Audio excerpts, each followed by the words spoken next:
പ്രിയപ്പെട്ടവരെ, കർമ്മണി പ്രയോഗവും കർത്തരി പ്രയോഗവും എങ്ങനെയാണ് ഭാഷയിൽ സ്ഥൂലതയ്ക്ക് കാരണമാവുന്നത് എന്നുള്ളതിനെ സംബന്ധിച്ചാണ് നമ്മൾ കഴിഞ്ഞ ക്ലാസ്സിൽ പറഞ്ഞത്. അതിൽ കർത്തരി പ്രയോഗം സ്ഥൂലതയ്ക്ക് കാരണമാവുന്നില്ല, പക്ഷേ പലപ്പോഴും കർമ്മണി പ്രയോഗം സ്ഥൂലതയ്ക്ക് കാരണമാവുന്നു. അത് എങ്ങനെയാണെന്ന് ഉദാഹരണ സഹിതം നമ്മൾ വിശദമാക്കുകയും ചെയ്തു. നമ്മളിനി അടുത്ത ഒരു ഭാഷാ സ്ഥൂലതയുടെ മറ്റൊരു മേഖലയിലേക്ക് പോവുകയാണ്. അതാണ് പൗനരുക്ത്യം. പൗനരുക്ത്യം വഴി എങ്ങനെയാണ് ഭാഷയിൽ സ്ഥൂലത ഉണ്ടാവുന്നത് എന്നാണ് നമ്മളിനി നോക്കാൻ പോകുന്നത്.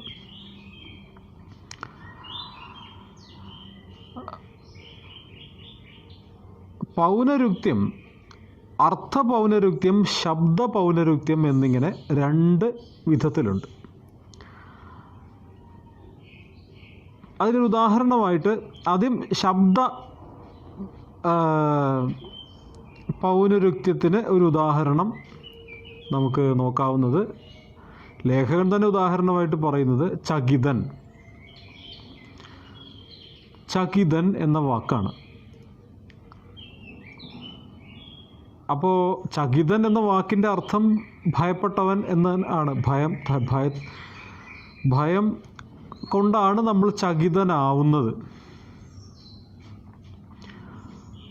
പക്ഷേ നമ്മൾ പലപ്പോഴും പ്രയോഗിക്കാറുള്ളത് ഭയചകിതനായി എന്നാണ്. ഭയം കൊണ്ടേ മനുഷ്യൻ ചകിതനാകൂ എന്നിരിക്കെ പിന്നെ അതിനോടൊപ്പം ഭയം എന്ന് ചേർത്ത് ഒരു വൃഥാ സ്ഥൂലത ഉണ്ടാക്കേണ്ട കാര്യം അവിടെ ഇല്ല എന്നാണ് ലേഖകൻ പറയുന്നത്. ഇത് ശബ്ദ സ്ഥൂലതയ്ക്ക്, ശബ്ദ പൗനരുക്ത്യത്തിന് ഒരു ഉദാഹരണമാണ്. ഇനി അർത്ഥ പൗനരുക്ത്യത്തിനുള്ള ഒരു ഉദാഹരണമാണ് അടുത്തത് പറയുന്നത്.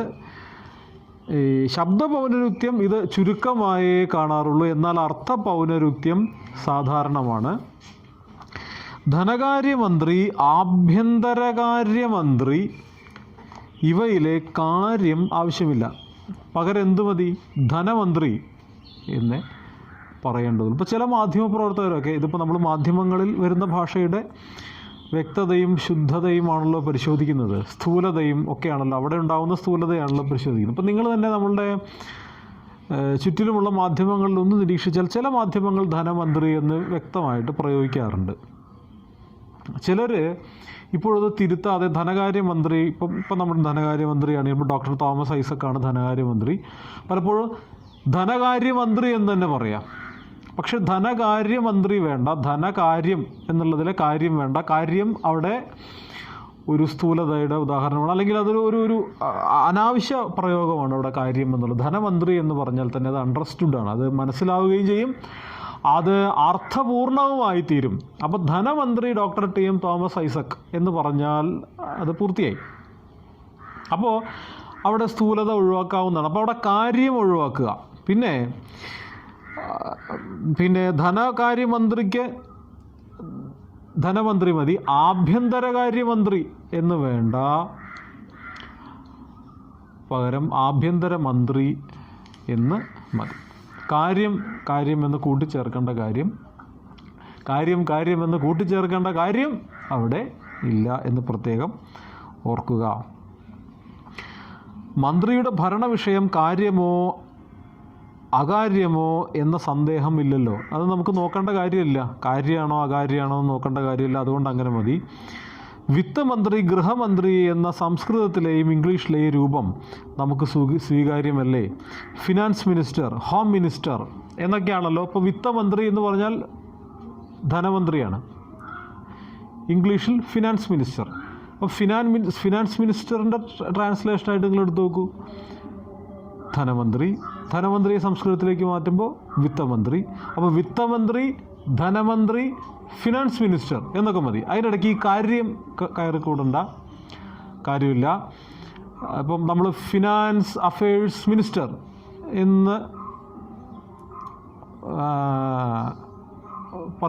പറയേണ്ട കാര്യമില്ല. അവിടെ അഫയേഴ്സിൻ്റെ അവിടെ കാര്യം വേണ്ട. ഇപ്പോൾ ഹോം മിനിസ്ട്രി എന്ന് മതി. ഹോം അഫയേഴ്സ് മിനിസ്ട്രി എന്ന് പലപ്പോഴും പല സ്ഥലങ്ങളിലും കാണാറുണ്ട്. അത് യഥാർത്ഥത്തിൽ സ്ഥൂലതയാണ്. അപ്പോൾ ഏത് ഭാഷയിലായാലും ഈ സ്ഥൂലത ഉണ്ടാവും. അങ്ങനെ സ്ഥൂലത കൊണ്ടുവരേണ്ട കാര്യമില്ല.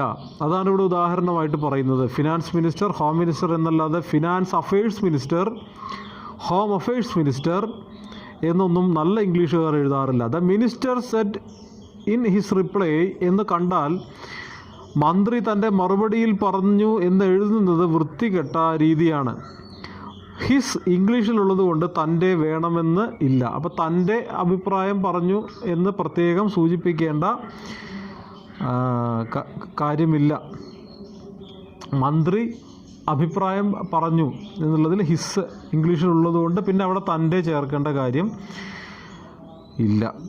മന്ത്രി മറ്റൊരാളുടെ മറുപടിയിൽ പറഞ്ഞു എന്ന് വരില്ലല്ലോ. മന്ത്രി എപ്പോഴും തൻ്റെ അഭിപ്രായങ്ങളാണല്ലോ പറയുക. അപ്പോൾ അതുകൊണ്ട് അവിടെ പ്രത്യേകിച്ച് തൻ്റെ എന്ന് ചേർക്കേണ്ട കാര്യം, മന്ത്രി അഭിപ്രായം പറഞ്ഞു എന്ന് മതി.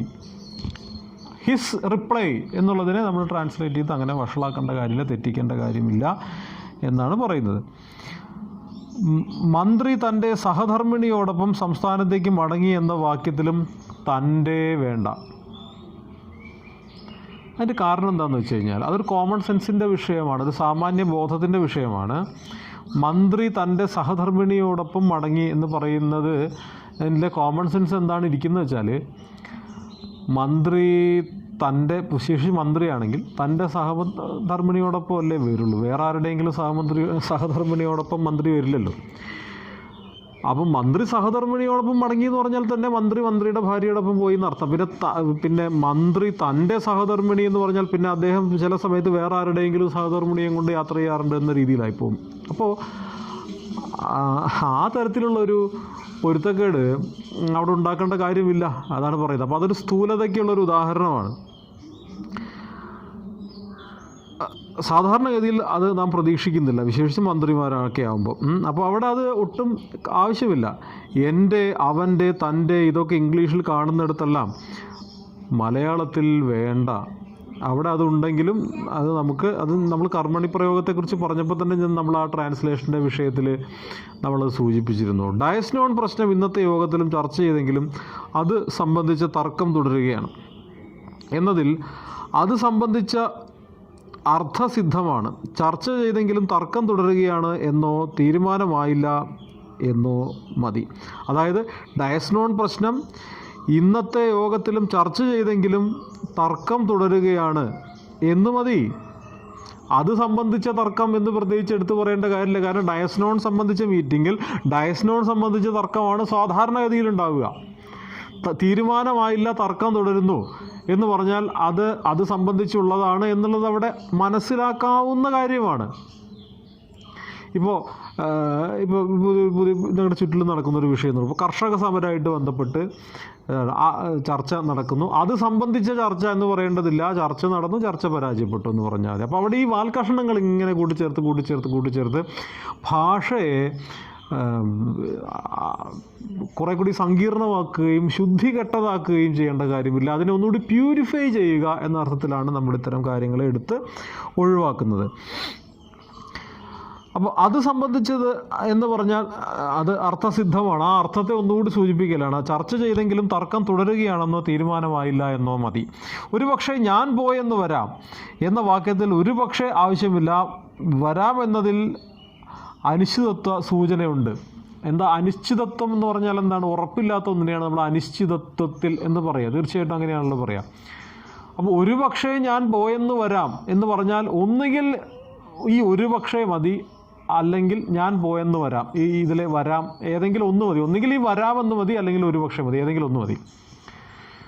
അപ്പോൾ ഒരാളോട് സംസാരിച്ചുകൊണ്ടിരിക്കുക, നമ്മൾ പറയും ഞാൻ പോയെന്ന് വരാം എന്ന് പറഞ്ഞാൽ ചിലപ്പോൾ പോകാം, ചിലപ്പോൾ പോകാതിരിക്കാം എന്ന് പറയുന്ന ആ ഒരു അനിശ്ചിതത്വം ഈ വരാം എന്ന് പറഞ്ഞതിൽ തന്നെ ഉണ്ട്. അല്ലെങ്കിൽ എന്ത് പറയുക, ഒരുപക്ഷെ ഞാൻ പോകും എന്ന് പറഞ്ഞാൽ ഒരു പക്ഷേയിൽ ഈ അനിശ്ചിതത്വം ഉണ്ട്. അപ്പോൾ അവിടെ ഒരു അനിശ്ചിതത്വത്തെ സൂചിപ്പിക്കുക മാത്രമേ നമ്മളെ സംബന്ധിച്ച് ആവശ്യമുള്ളൂ. അപ്പോൾ അത് ഒരു പക്ഷേ കൊണ്ടോ ഈ പറഞ്ഞ വരാം എന്നുള്ളത് കൊണ്ടോ ഏതെങ്കിലും ഒന്നുകൊണ്ട് സൂചിപ്പിച്ചാൽ മതി. നമ്മളിത് ഈ പറയുന്നത് പോലെ ഇതൊരു തരം ആവർത്തനത്തിൻ്റെ പ്രശ്നമാണ്. നമ്മൾ പല കാര്യങ്ങൾ ആവർത്തിച്ച് പറയാറുണ്ട്. ഞാൻ വീണ്ടും വീണ്ടും ആവർത്തിക്കുകയാണ് സുഹൃത്തുക്കളെ എന്ന് ചിലർ പ്രസംഗിക്കുന്നത് കേട്ടിട്ടില്ലേ? ഒന്നുകിൽ ഞാൻ ആവർത്തിക്കുകയാണ് എന്ന് മതി. ആവർത്തിക്കുക എന്ന് പറഞ്ഞാൽ തന്നെ പലതവണ പറയുന്നതിനെയാണ് ആവർത്തിക്കുക എന്നുള്ളതുകൊണ്ട് സൂചിപ്പിക്കുന്നത്. പിന്നെ വീണ്ടും വീണ്ടും ആവർത്തിക്കേണ്ട കാര്യമില്ല. ആവർത്തിച്ചു എന്ന് പറഞ്ഞാൽ തന്നെ അതിൽ റിപ്പീറ്റേഷൻ ഉണ്ട്. അത് ആവർത്തിച്ചു എന്ന് പറഞ്ഞാൽ തന്നെ പലതവണ പറഞ്ഞു എന്നുള്ളതാണ്. പിന്നെ ഞാൻ വീണ്ടും വീണ്ടും ആവർത്തിക്കുകയാണ് എന്ന് പറഞ്ഞാൽ എന്താണ്? അതൊരു സ്ഥൂലതയാണ്. അതുകൊണ്ട് സ്ഥലനഷ്ടവും സമയനഷ്ടവും ഉണ്ടാകുന്നു എന്നുള്ളതിൽ കവിഞ്ഞ് പ്രയോജനമൊന്നും തന്നെ ഇല്ല. ഇങ്ങനെ വാക്കുകൾ പ്രയോഗിക്കുന്ന സംബന്ധിച്ച് നമുക്ക് ഒരുപാട് ജാഗ്രത കുറവുകൾ തീർച്ചയായിട്ടും ഉണ്ട്. പലതും പണ്ടുള്ള ആളുകൾ പറഞ്ഞിരുന്ന പോലെ പോസ്റ്റും കാല് എന്ന പ്രയോഗം ഒക്കെ നാട്ടിലുണ്ടായിരുന്നു. പോസ്റ്റും കാല്, ഒന്നുകിൽ പോസ്റ്റ് അല്ലെങ്കിൽ കാല്, ഒന്ന് മതിയല്ലോ. പോസ്റ്റ് എന്നുള്ള ഇംഗ്ലീഷ് വാക്കും കാല് എന്നുള്ള മലയാളം വാക്കും കൂട്ടിച്ചേർത്ത് പോസ്റ്റും കാല് എന്ന് പറയുന്ന രീതി നാട്ടിലെ സാധാരണഗതിയിൽ പഠിച്ചിട്ടില്ലാത്ത ആളുകളൊക്കെ ഇത് പറയാറുണ്ട്. അത് കേട്ട് നല്ലപോലെ ഭാഷ പഠിച്ചിട്ടുള്ള ആളുകളും പറയാൻ തുടങ്ങിയാൽ ഭാഷയുടെ ഗതി എന്താവും എന്നുള്ളതിനെ സംബന്ധിച്ച് ഇതൊരു ചോദ്യചിഹ്നമാണ്. അപ്പോൾ ഭാഷ പരമാവധി ശുദ്ധീകരിക്കുക, സ്ഥൂലത ഒഴിവാക്കിക്കൊണ്ട് തന്നെ പറയുക, തെറ്റുകൂടാതെ പറയുക എന്നുള്ളതൊക്കെ നമ്മൾ വളരെ ശ്രദ്ധിക്കേണ്ടുന്ന കാര്യമാണ്. ഇപ്പം ഈ അഭംഗി പല കാര്യങ്ങളിൽ വരുന്നുണ്ട്. ഇപ്പം ജഡ്ജി കുറ്റം ചെയ്തതിന് ഗോപാലനെ തൂക്കിക്കൊന്നു എന്നൊക്കെ എഴുതി വെക്കുന്ന ആളുകളുണ്ട്. അപ്പോൾ അത് ഉദ്ദേശിച്ചത് ഗോപാലൻ ഒരു ക്രിമിനൽ ആക്ടിവിറ്റിയിൽ പങ്കെടുക്കുകയും ശിക്ഷ വിധിക്കുകയും ചെയ്തു. ഗോപാലൻ വധശിക്ഷയ്ക്ക് വിധേയനാക്കപ്പെടുകയും ചെയ്തു എന്നുള്ളതാണ്. പക്ഷേ ജഡ്ജി കുറ്റം ചെയ്തതിന് ഗോപാലനെ തൂക്കിക്കൊല്ലാൻ വിധിച്ചു എന്ന് എഴുതിയാൽ അത് വായനയിൽ എന്താണ്, ജഡ്ജി എന്തോ കുറ്റം ചെയ്തിട്ട് ഗോപാലനെ കൊല്ലാൻ ജഡ്ജി വിധിച്ചു എന്ന് പറഞ്ഞ പോലത്തെ അനീതിയായി പോകും. അല്ലെങ്കിൽ പിന്നെ ജഡ്ജി എന്ന് പറഞ്ഞിട്ട് കോമയൊക്കെ ഇട്ടിട്ട് അതിനെ തിരിക്കേണ്ടി വരും. ഇങ്ങനെ പല അബദ്ധങ്ങൾ ഭാഷയിൽ സംഭവിക്കുന്നുണ്ട്. ഞാൻ പറഞ്ഞു പോയി കഴിഞ്ഞാൽ അതിങ്ങനെ ധാരാളം ഉദാഹരണങ്ങളിലേക്ക് വരുത്താം. നമ്മൾ നിത്യജീവിതത്തിൽ ഉപയോഗിക്കുന്ന പല പ്രയോഗങ്ങളും തെറ്റായതാണ് എന്ന് പറയാതിരിക്കാനാവുകയില്ല. പലതും നമ്മൾ ഉച്ചരിക്കുന്ന തരത്തിൽ അതേ തരത്തിൽ പറയാൻ ശ്രമിക്കുന്നത് കൊണ്ടുണ്ടാകുന്ന കുഴപ്പങ്ങളാണ്. ഇപ്പോൾ അപാകത, അങ്ങനെ എത്രയോ വരും. ഇപ്പോൾ നമ്മളെപ്പോഴും പറയുന്നതാണ് ആ പാലത്തിൻ്റെ നിർമ്മാണത്തിൽ അപാകതയുണ്ട്. അപാകത തെറ്റായ പ്രയോഗമാണ്. അപാകം എന്നേ വേണ്ടൂ.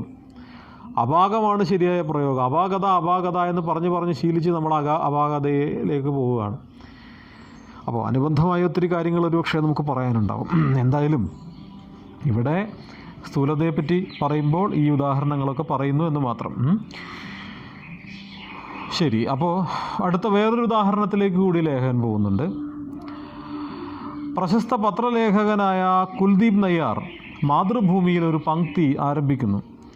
വരികൾക്കിടയിൽ എന്നാണ് പംക്തിയുടെ പേർ. ഇതിൽ രണ്ടാം വാക്യം ആവശ്യമില്ല. എന്താണ് അതിൻ്റെ കാര്യം വെച്ചാൽ, ഒരു പരസ്യം അടുത്ത ലക്കം മുതൽ മാതൃഭൂമിയിൽ പ്രസിദ്ധീകരിക്കുന്ന ഒരു പരമ്പരയുടെ പരസ്യമാണ്. പ്രശസ്ത പത്രലേഖകനായ കുൽദീപ് നയ്യാർ മാതൃഭൂമിയിൽ ഒരു പംക്തി ആരംഭിക്കുന്നു എന്ന് പറഞ്ഞാൽ ഒരു പംക്തി അടുത്ത ലക്കം മുതൽ ആരംഭിക്കുന്നു എന്നുള്ളത് ആളുകൾക്ക് മനസ്സിലായി, തീർച്ചയായിട്ടും മനസ്സിലായി കഴിഞ്ഞു. പിന്നെ അടുത്ത വരിയിൽ ഇത് സൂചിപ്പിക്കുകയാണ്. എന്താണ്? വരികൾക്കിടയിൽ എന്നാണ് പംക്തിയുടെ പേർ. അപ്പോൾ പംക്തിയാണ് ആരംഭിക്കുന്നതെന്ന് ആദ്യം പറഞ്ഞ സ്ഥിതിക്ക് പിന്നെ രണ്ടാമതും വീണ്ടും എന്താണ് പംക്തി എന്ന് പ്രയോഗിക്കേണ്ട കാര്യം ഒരു തവണ പറഞ്ഞാൽ തന്നെ അത് മനസ്സിലാവുന്ന ഒരു കാര്യമാണ്. അപ്പോൾ പദങ്ങളുടെ ആവർത്തനം കൊണ്ട് ഇത്തരം ധാരാളം കുഴപ്പങ്ങളുണ്ടാവുന്നു എന്ന് നമ്മൾ മനസ്സിലാക്കുക എന്നാണ്. അപ്പോൾ ആദ്യവാചകം കഴിഞ്ഞ് ഉദ്ധാരണ ചിഹ്നത്തോടെ വരികൾക്കിടയിൽ എന്നുകൂടി ചേർത്താൽ മതി. എങ്ങനെ ഞാൻ പറഞ്ഞുതരാം. പ്രശസ്ത പത്രലേഖകനായ കുൽദീപ് നയ്യാർ മാതൃഭൂമിയിൽ ഒരു പംക്തി ആരംഭിക്കുന്നു വരികൾക്കിടയിൽ. എന്താണ്? ഇത്രയും പറഞ്ഞാൽ മതി, കാര്യം മനസ്സിലാവും, വായിക്കുന്ന ആളുകൾക്ക് മനസ്സിലാവും. രാഷ്ട്രീയത്തിലെ സംഭവങ്ങൾ വിശകലനം ചെയ്തുകൊണ്ട് ഓരോ ആഴ്ചയും ഓരോ ലേഖനമാണ് അദ്ദേഹം എഴുതുക. അത് പംക്തി എന്ന് പറഞ്ഞാൽ തന്നെ, പംക്തി ആരംഭിക്കുന്നു എന്ന് പറഞ്ഞാൽ തന്നെ തുടർച്ചയായിട്ട് ഓരോ വിഷയങ്ങളെ ആസ്പദമാക്കി പത്രത്തിൻ്റെ എഡിറ്റ് പേജിൽ നിങ്ങൾ കണ്ടിട്ടുണ്ടാകും. നിങ്ങൾ പല ആളുകളും നോക്കാത്തൊരു പേജാണല്ലോ പത്രത്തിൻ്റെ എഡിറ്റ് പേജ് എന്ന് പറയുന്നത്. വളരെ കഷ്ടമാണ്. ഒരു പക്ഷേ ഒരു പത്രത്തിൻ്റെ ഏറ്റവും പ്രധാനപ്പെട്ട പേജ് അതിൻ്റെ എഡിറ്റ് പേജാണ്. 4-ാം പേജിൽ ഇടത് ഭാഗത്തൊക്കെ ആയിട്ടുണ്ടാവും, 3-ാം പേജിലൊക്കെ കാണുന്നത് എഡിറ്റോറിയൽ.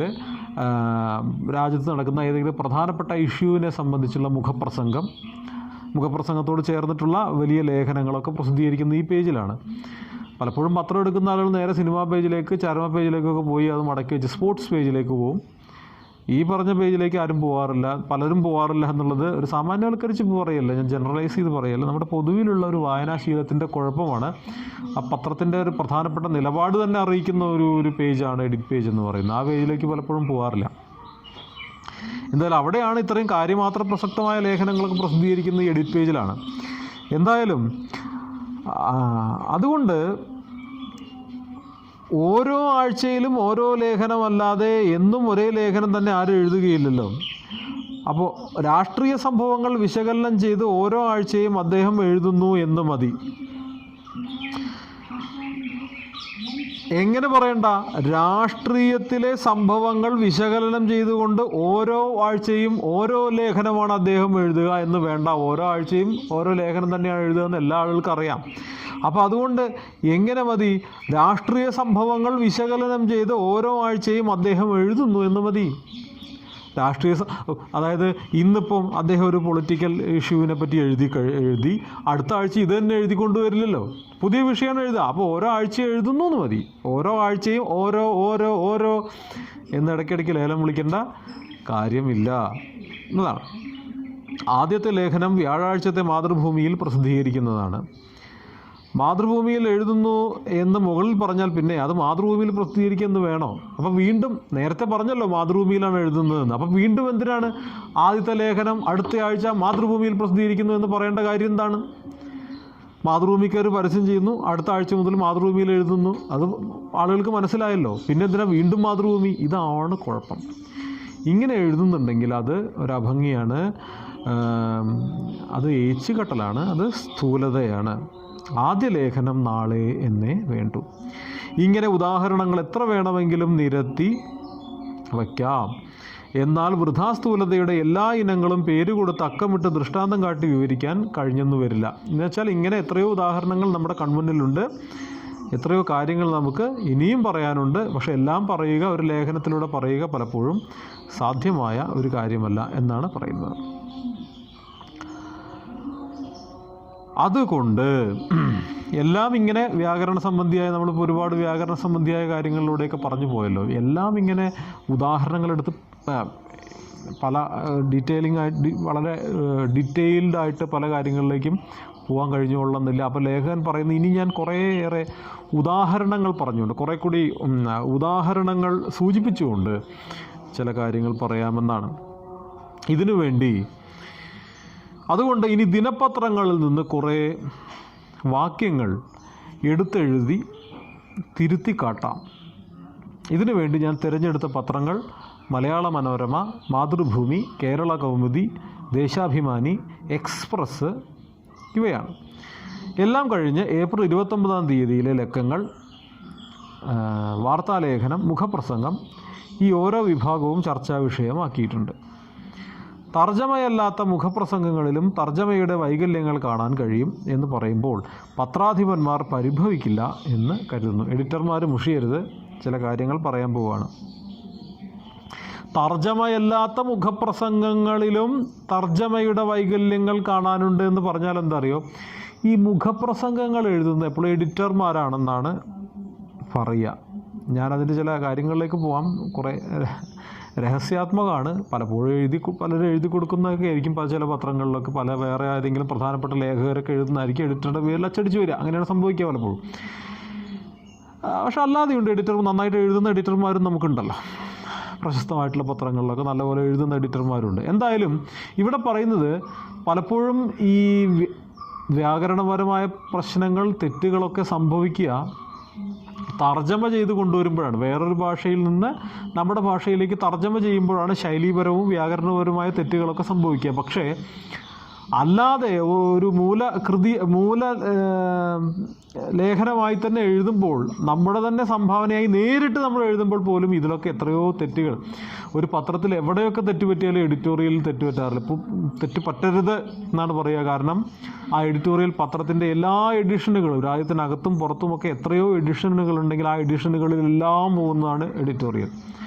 അതുകൊണ്ട് തന്നെ പത്രത്തിലൊക്കെ എഡിറ്റ് പേജിലെ എഡിറ്റോറിയൽ വായിക്കുമ്പോഴൊക്കെ അത് ചീഫ് പ്രൂഫ് റീഡർമാരൊക്കെ വായിക്കുന്നതൊക്കെ പ്രധാനപ്പെട്ട ആളുകളാണ് ഇത് വായിക്കുന്നത്. അതിൻ്റെ കാരണം ഈ പറഞ്ഞ പ്രശ്നമാണ്. അതായത് എഡിറ്റോറിയൽ എന്ന് പറയുന്നത് പത്രത്തിനെ സംബന്ധിച്ച് വളരെ പ്രധാനപ്പെട്ട ഒന്നാണ്. അത് തെറ്റ് പാടില്ല എന്ന് വളരെ കൃത്യമായി ശഠിക്കുന്ന ഒന്നാണ്. അതുകൊണ്ടാണ് എഡിറ്റ് പേജിലെ പ്രാധാന്യം. ഇവിടെ പറയുന്നത് അത്രമാത്രം സൂക്ഷ്മമായി വിലയിരുത്തുകയും എഴുതുകയും ചെയ്യുന്ന എഡിറ്റോറിയലിൽ പോലും തെറ്റുകൾ വരുന്നു എന്നുള്ളതാണ്. അപ്പോൾ എന്തുമാത്രം ജാഗ്രതക്കുറവോ ഭാഷാജ്ഞാനമില്ലായ്മയോ ശൈലീപരമായ ഇല്ലായ്മയോ ഈ മേഖലയിൽ കടന്നുകൂടിയിട്ടുണ്ട് എന്നുള്ളതാണ് ഇവിടെ അദ്ദേഹം സൂചിപ്പിക്കുന്നത്. അപ്പോൾ അദ്ദേഹം ഒരു മുൻകൂർ ജാമ്യം എടുക്കുകയാണ്. എഡിറ്റർമാരൊന്നും എന്നോട് ദേഷ്യം പിടിക്കരുത്, എനിക്ക് കുറേ ഉദാഹരണങ്ങൾ പറയാതിരിക്കാനാവുകയില്ല എന്നാണ് പറയുന്നത്. ഇനി ഉദാഹരണം ഉദ്ധരിച്ച് മാറ്റം നിർദ്ദേശിക്കുമ്പോൾ സാധാരണന്മാർ സംഭാഷണത്തിൽ ഉപയോഗിക്കാത്ത പദങ്ങളുടെ സ്ഥാനത്ത് അവർ ഉപയോഗിക്കുന്ന പദങ്ങൾ നിർദ്ദേശിക്കുക കൂടി ചെയ്യും. ഇന്നത്തെ എഴുത്തുകാരിൽ വളർന്നു വരുന്ന സംതൃപ്തി, പ്രതിപത്തി അഥവാ പണ്ഡിതമാനിത്വം വരുത്തിവെക്കുന്ന വിന കുറച്ചൊന്നുമല്ല. എഴുത്തുകാരൻ്റെ സംതൃപ്തിക്ക് യഥാർത്ഥത്തിൽ പത്രഭാഷയിൽ ഒരു സ്വാധീനവുമില്ല. അത് നമ്മൾ ആദ്യം മനസ്സിലാക്കേണ്ടതാണ്. എനിക്ക് മനോഹരമായ പദസമ്പത്തുണ്ടെങ്കിൽ നിങ്ങൾക്ക് കൊള്ളാം, നിങ്ങൾക്ക് സ്വന്തമായിട്ട് എന്തെങ്കിലും എഴുതി അച്ചടിച്ച് വിതരണം ചെയ്യാം, അല്ലെങ്കിൽ നിങ്ങൾ പെട്ടിയിലാക്കി വീട്ടിൽ വയ്ക്കാം. അല്ലാതെ നിങ്ങൾക്ക് പ്രത്യേകിച്ച് പത്രത്തിൽ അതുകൊണ്ട് പ്രയോജനമൊന്നും തന്നെ ഇല്ല. എന്തെന്നാൽ പത്രത്തിൻ്റേതായ ഒരു ഭാഷയുണ്ട്. അതിന് നമ്മൾ പത്രഭാഷ എന്ന് പറയും. ആ ഭാഷ ബൗദ്ധികമായിട്ടുള്ള വിലാസം നടത്തുന്ന ആളുകൾക്ക്, ബൗദ്ധിക വിലാസങ്ങൾ നടക്കുന്നവർക്ക് വായിച്ച് ആനന്ദിക്കാനുള്ള ഒന്നല്ല. ആ ഭാഷ സാഹിത്യ കൗതുകമുള്ള ആളുകൾക്ക് വായിച്ച് ആസ്വദിക്കാനുള്ള ഒന്ന് അല്ല. ആ ഭാഷ ഏതെങ്കിലും സാങ്കേതിക പരിജ്ഞാനമുള്ള ആളുകൾക്ക് പ്രത്യേകിച്ച് വായിക്കാൻ വേണ്ടി എഴുതുന്നതല്ല. ആ ഭാഷ ഇവിടുത്തെ അടിസ്ഥാനപരമായി അക്ഷരം കൂട്ടി വായിക്കാൻ അറിയാവുന്ന സാധാരണ കൂലിത്തൊഴിലാളികൾ മുതൽ അങ്ങോട്ടുള്ള ഫാക്ടറി തൊഴിലാളികളും കൂലിപ്പണിക്കാരും തെങ്ങുകയറ്റക്കാരും ഓട്ടോറിക്ഷ തൊഴിലാളികളും മുതൽ ഇവിടുന്ന് അങ്ങോട്ട് ഏറ്റവും അടിസ്ഥാന ജീവിതം നയിക്കുന്ന ആളുകൾ മുതൽ അങ്ങോട്ട് മേലേക്ക് ഏറ്റവും വലിയ പണ്ഡിതന്മാർ വരെയുള്ള ആളുകൾ, ധിഷണാശാലികളായിട്ടുള്ള ആളുകൾ വരെ ഒരേപോലെ വായിക്കുന്ന ആണ്. ഇപ്പോൾ നിങ്ങൾ പത്രം എടുത്ത് നോക്കിക്കഴിഞ്ഞാൽ, ഇപ്പോൾ മലയാള മനോരമയുടെ എഡിഷൻ എടുത്ത് നോക്കിക്കഴിഞ്ഞാൽ ഇവിടുത്തെ ബുദ്ധിജീവികൾക്ക് വായിക്കാൻ വേണ്ടി ഒരു പത്രവും ഇവിടുത്തെ കൽക്കരി ഖനിയിൽ പണിക്ക് പോകുന്ന ആൾക്ക് വായിക്കാനും ഇവിടെ തോട്ടിപ്പണി എടുക്കുന്ന ആളുകൾക്ക് വായിക്കാനും വേണ്ടി പ്രത്യേക പത്രം ഇറക്കുന്നില്ല. എല്ലാ ആളുകൾക്കും ഒരേ പത്രം, ഒരേ അച്ചടി മഷി പുരണ്ട് ഒരേ വിലയ്ക്ക് വിൽക്കുകയാണ് പത്രങ്ങൾ ചെയ്യുന്നത്. അതുകൊണ്ടാണ് ഞാൻ ഈ നേരത്തെ പറഞ്ഞ ലേഖകൻ്റെ പാണ്ഡിത്യമോ ഈ ലേഖകൻ്റെ പണ്ഡിതമാനിത്വമോ ഒന്നും പ്രകടിപ്പിക്കാനുള്ള ഒന്നല്ല. വേണമെങ്കിൽ നേരത്തെ പറഞ്ഞ പോലെ എഡിറ്റ് പേജിലൊക്കെ കുറച്ച് സങ്കീർണമായ വാക്കുകൾ ഉപയോഗിക്കാം. കാരണം അവിടെ വരുന്ന വായനക്കാർക്കും ആ ഒരു സ്വഭാവമുണ്ട്. ഒരുപക്ഷെ എല്ലാ ആളുകളൊന്നും ഓടി വന്ന് എഡിറ്റ് പേജ് വായിക്കുന്നില്ല.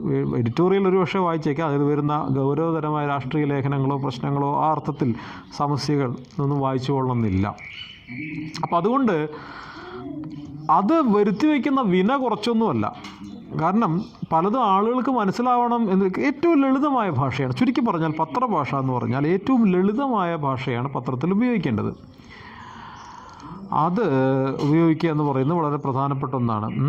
അത് പക്ഷേ ഇങ്ങനെ ഒരു കുഴപ്പമുണ്ടാക്കുന്നു. കഷ്ടിച്ച് കൂട്ടി വായിക്കാൻ കഴിവുള്ളവർ പോലും ഇന്ന് പത്രം വായിക്കുന്നു. അവരോട് പത്രലേഖകർ എന്ന് സ്വയം വിളിക്കുന്നവർക്ക് മലയാളത്തോടുള്ള അവജ്ഞ മനസ്സിലാക്കാം.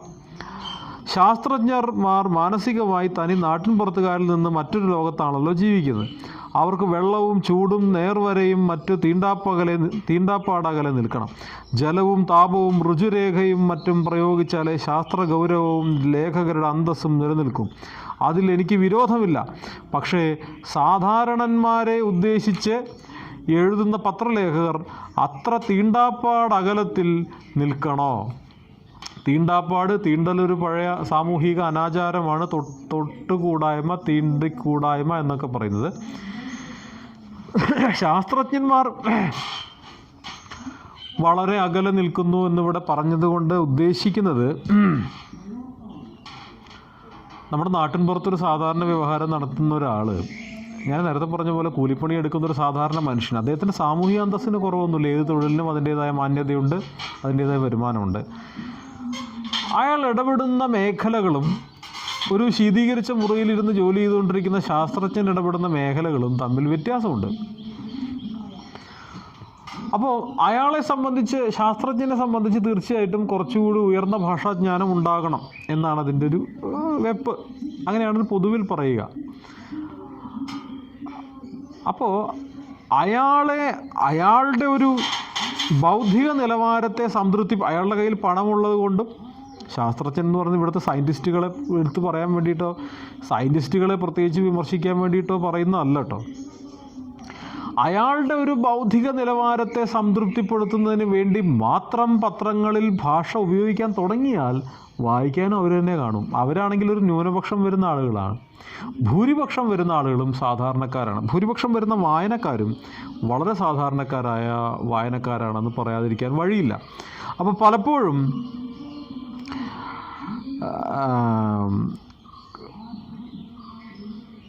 അവർക്ക് വെള്ളവും ചൂടും നേർവരയും മറ്റും തീണ്ടാപ്പാടകലെ നിൽക്കണം. ജലവും താപവും രുചിരേഖയും മറ്റും പ്രയോഗിച്ചാലേ ശാസ്ത്ര ഗൗരവവും ലേഖകരുടെ അന്തസ്സും നിലനിൽക്കും. ഇപ്പോൾ ഇതിലത്തെ ഒരു വാക്ക് ഞാൻ എടുക്കാം. താപം എന്നുള്ളതിന് ചൂട് എന്ന് ഉപയോഗിക്കാം, അത് കുറച്ചുകൂടി നല്ല മലയാളമാണ്. ജലം എന്നുള്ളതിന് വെള്ളം എന്ന് ഉപയോഗിച്ചാൽ കുറച്ചുകൂടി സിമ്പിളായിട്ടുള്ള മലയാളമായി, പക്ഷെ അതെല്ലാവർക്കും മനസ്സിലാവും. പക്ഷെ രുചിരേഖ എന്നൊക്കെ പ്രയോഗിച്ചു കഴിഞ്ഞാൽ ചിലപ്പോൾ പ്രശ്നം ഉണ്ടാവും. അപ്പോൾ നിങ്ങൾക്ക് തന്നെ കൺഫ്യൂഷൻ വന്നില്ലേ, എന്താ രുചിരേഖ എന്ന് ചോദിച്ചാൽ എത്ര ആൾക്കറിയാം? അപ്പോൾ നിങ്ങൾ തന്നെ ഒന്ന് ആലോചിച്ച് നോക്കൂ. മാഷ് പറഞ്ഞു രുചിരേഖ, എത്ര പേർക്കറിയാം? രുചിരേഖ എന്ന് പറഞ്ഞാൽ നേർവര എന്നാണ് അർത്ഥം, നേരിട്ട് എന്നൊക്കെയാണ് അർത്ഥം. അങ്ങനെ പറഞ്ഞാൽ മതി. എവിടെ രുചിരേഖ എന്നുള്ളതിൽ നേർവര എന്ന് പറയുന്നതിനേക്കാൾ ഒരു കേൾവി സുഖമുണ്ട്, സാഹിത്യ ഭംഗിയൊക്കെ ഉണ്ട് അതിനകത്ത്. തീർച്ചയായിട്ടും അത് നമ്മൾ അംഗീകരിക്കുന്ന കാര്യമാണ്. പക്ഷേ ഒരു സാധാരണ മനുഷ്യനെ സംബന്ധിച്ചിടത്തോളം നേർവര എന്നോ നേരിട്ട് എന്നൊക്കെ പറയുന്നതോ ഋജുമാർഗം എന്നൊക്കെ പറയുന്നതിന് പകരം നേരായ മാർഗം എന്നുള്ളതേ ഉള്ളൂ. അതിനാണ് ഋജുമാർഗം എന്ന് പ്രയോഗിക്കുന്നത്. അവിടെ അങ്ങനെ പ്രയോഗിക്കേണ്ട കാര്യമില്ല, അതാണ് പറയുന്നത്. അപ്പോൾ ആ അന്തസ്സിന് വേണ്ടി സാധാരണക്കാരെ ഉപേക്ഷിക്കുന്നത് സാധാരണക്കാരുടെ വായന അഭിരുചിയെയും അവൻ്റെ ഒരു ബൗദ്ധിക നിലയെയും പരിഹസിക്കുന്നത് ശരിയല്ല. അപ്പോൾ നമ്മുടെ സർഗാത്മകമായ എഴുത്തുകാരൻ്റെ, പത്രലേഖകരുടെ, റിപ്പോർട്ടർമാരുടെ വലിയ രീതിയിലുള്ള ഭാഷാപരിജ്ഞാനം, ഭാഷാ സാങ്കേതിക പരിജ്ഞാനത്തെ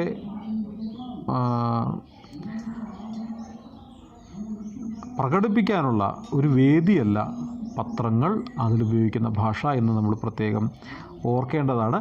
അതിനെ തുടർന്ന് ഇനി പറയുന്നവ ഇതിൻ്റെ ഈ എന്തെല്ലാമാണ്. ഇപ്പം എഡിറ്റർമാരെ വിമർശിച്ചു കഴിഞ്ഞു, പത്രലേഖകരെ വിമർശിച്ചു കഴിഞ്ഞു, ഇവരെഴുതുന്നത് പലപ്പോഴും ആളുകൾക്ക് മനസ്സിലാവാത്തതാണ് എന്ന് പറഞ്ഞു കഴിഞ്ഞു. ഇനി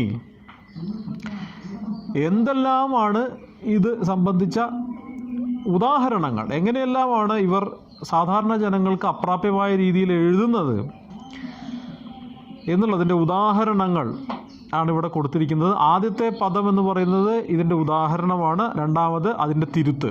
ആദ്യം ഇതെങ്ങനെയാണ് പത്രത്തിൽ വന്നത്, ഇത് ദേശാഭിമാനിയിലും മാതൃഭൂമിയിലും മനോരമയിലൊക്കെ വന്ന ചില വാർത്തകളിൽ നിന്ന് തന്നെ അദ്ദേഹം തന്നെ പറയുന്നുണ്ട്, എടുത്ത് പ്രയോഗിച്ചതാണ്. ആദ്യം പത്രത്തിൽ വന്നത്, പിന്നെ അതെങ്ങനെ ശരിയാക്കാം എന്ന് ഉദാഹരണ സഹിതം അദ്ദേഹം പറയുകയാണ്. അപ്പോൾ അടുത്ത ദിവസം നമുക്ക് ഉദാഹരണങ്ങളിലേക്ക് പോവാം. ഇന്നിപ്പം ഉദാഹരണങ്ങളിലേക്ക് കൂടി പോകാനുള്ള സമയമില്ല. അപ്പോൾ അടുത്ത ദിവസം ഈ ഉദാഹരണങ്ങളിലൂടെ പോയി ഇനി നമുക്ക് കുറച്ചുകൂടി വേഗത കിട്ടും, കുറച്ചുകൂടി ഒരു പേസ് ഉണ്ടാവും. കാരണം ഉദാഹരണങ്ങൾ വളരെ എളുപ്പത്തിൽ നിങ്ങൾക്ക് മനസ്സിലാവുന്നവയാണ്. അപ്പോൾ ആ ഉദാഹരണങ്ങൾ കൂടി പറഞ്ഞ് നമുക്ക് കുറേ കൂടി വേഗത്തിൽ നമുക്ക് അടുത്ത ദിവസം മുതൽ ക്ലാസ് മുന്നോട്ട് കൊണ്ടുപോകും. അപ്പോൾ ഇന്നത്തെ ക്ലാസ് നിങ്ങൾ ശ്രദ്ധാപൂർവ്വം കേട്ടിരിക്കുമെന്നും മനസ്സിലാക്കിയിട്ടുണ്ടാകുമെന്ന് ഞാൻ വിചാരിക്കുന്നു. അടുത്ത ദിവസം നമുക്ക് വീണ്ടും കാണാം. എല്ലാവർക്കും ഒരിക്കൽ കൂടി എൻ്റെ സ്നേഹാശംസകൾ അറിയിച്ചുകൊണ്ട് നിർത്തട്ടെ. നന്ദി, നമസ്കാരം.